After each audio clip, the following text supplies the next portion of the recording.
அங்க வந்து ஆனந்தன் வந்து என்னப்பா செலவு பண்ணியாப்பான்னு கேட்டாரு. நானும் என்ன சொன்னேன், என்னால முடிஞ்ச அளவுக்கு நான் பாத்துக்கிறேங்க, எனக்கு கொடுங்கன்னா.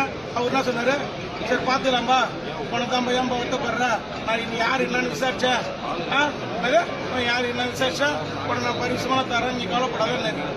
இப்ப வந்து எனக்கு வருத்தம் என்னன்னு கேட்டீங்கன்னாக்கா, நேற்று முடிக்கணும் ஏற்கனவே ஒரு வேட்பாளர் இருந்தாக்கா நீங்க அவர் ஜெயிக்கிறதுக்கு வாய்ப்பு கொடுக்கலாங்க. அவர் எந்த வேட்பாளர் நின்னுக்கிறாரு, ஏதாவது ஒரு வாட்டி நின்னுக்கிறாரா? இப்ப சாய் சரண் நிக்கிறாருனாக்கா வேற, இன்னைக்கு நேரியம்மா நிக்கிறாருன்னா வேற, புரியுதுங்களா? அவர் வந்து இது முடிக்க எந்த வேட்பாளர் நிக்கிறீங்க, என்ன மாதிரி அவரும் புதுசாக தான் வந்துக்கிறாரு. அவர் எப்படி நீங்க ஜட்ஜ் பண்ணீங்க? காசு இல்லாமலா? அவர்கிட்ட பார் இருக்குது, ஸ்கூல் இருக்குது, அடுத்து பார்த்தா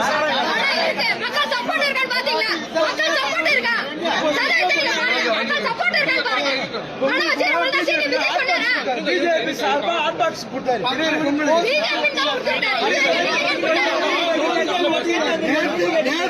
பிஜேபி போஸ்ட் ஒண்ணு அதாவது 30-40 வருஷமா அவங்க சம்பாரிச்ச பணம் கோடிக்கணக்கில் எங்கள்கிட்ட அதெல்லாம் கிடையாதுங்க.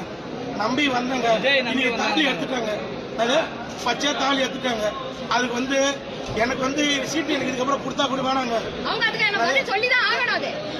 அதாவது வந்து பதில் சொல்லுவாங்க. இப்ப அதுக்கு தானே இவங்க வந்துறாங்க. இவங்க நம்பி எதுக்கு பேசுறாங்க? நம்ம விஜய் பாபா நம்பி தானே பேசுறாங்க.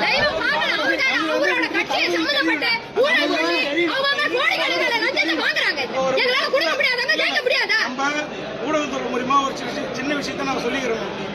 என் படையை வச்சு நான் நாளைக்கு சுயேட்சா வேட்புமனு தாக்கல் பண்ண போறேன். மக்கள் எனக்கு ஆதரவு கொடுப்பான்னு நான் நம்புறேன்.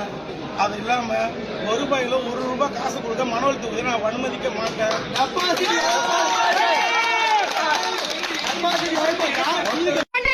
பணம் இருக்குது, பணம் இருக்குன்னு சொல்லிட்டு அவரே கஷ்டப்படுத்துறீங்க.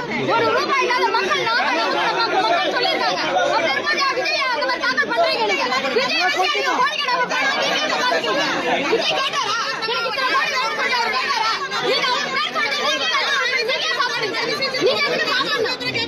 ஐயா, உங்க முன்னாடி அவங்கள்ட்ட இதை வந்து நம்ம ஒப்படைச்சிடறோம். ஐயா, யாருன்னா இந்த ஒரு மரியாதையோட வைக்கிறோம். இப்ப வேட்பாளர் அறிவிச்சிருக்காங்க. ஒரு நாள் ஒரு வீட்டுக்கு